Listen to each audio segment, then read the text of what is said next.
បាទសួស្តីបងប្អូនទាំងអស់គ្នាស្វាគមន៍មកកាន់ Channel ថ្មីChannel ខ្ញុំសាជាថ្មីម្ដងទៀតហើយថ្ងៃនេះ Channel របស់ខ្ញុំបានធ្វើការជញ្ជូននៅតម្រុយឆ្នោតយួនពហោនិងអាបាទចែកជូនពុកម៉ែបងប្អូននៅទៅផ្សងសំណាង free តែម្ដងបាទអញ្ចឹងសម្រាប់បងប្អូនដែលមិនទាន់បានជួយចុច like ក៏ដូចជា subscribe នៅ Channel របស់ខ្ញុំបាទសូមធ្វើការជួយចុចម្នាក់មួយផងរួចដាក់សញ្ញាកណ្ដឹងដើម្បីទទួលបានតម្រុយឆ្នោតពីខាងខ្ញុំបាទជារៀងរាល់ថ្ងៃតែម្ដងបាទអញ្ចឹងយើងឃើញថាមុនតម្រុយថ្ងៃទី29យើងមកមើលថ្ងៃទី28ថ្ងៃទី28ពហោចេញ83ពអាចេញ19បាទសម្រាប់លទ្ធផលនេះគឺខ្ញុំបានឲ្យ18តែវាចេញ19បាទអញ្ចឹងគឺយើងចូលបានតែលេខអូសទៅ10ទេបាទលេខបុកយើងខ្វះមួយលេខកុំឲ្យចូលលេខបុកណាបងប្អូនបាទឥឡូវពេលនេះកុំឲ្យខាត់ពេលវេលាយូរពុកម៉ែបងប្អូនធ្វើការយកតម្រុយទៅផ្សងសំណាងទៅសម្រាប់ពហោនិងអាថ្ងៃទី29នេះ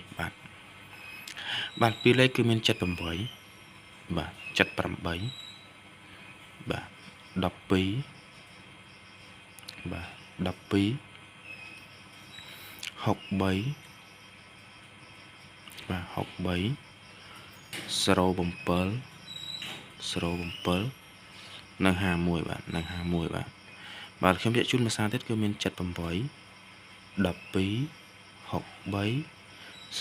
07និង51បាទស្លាញ់មួយណាយកមួយទៅផ្សងសំណាងណាបងប្អូនបាទ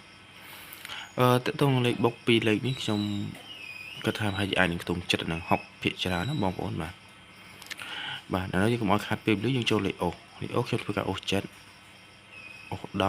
និងអូស6បាទស្លាញ់មួយណាអូសនឹងទៅណាបងប្អូនបាទស្លាញ់7អូស7ស្លាញ់6អូស6ស្លាញ់10អូស10បាទយើងចូលដល់3លេខសម្រាប់3លេខគឺមាន716 238បាទ238និង605បាទនិង605បាទ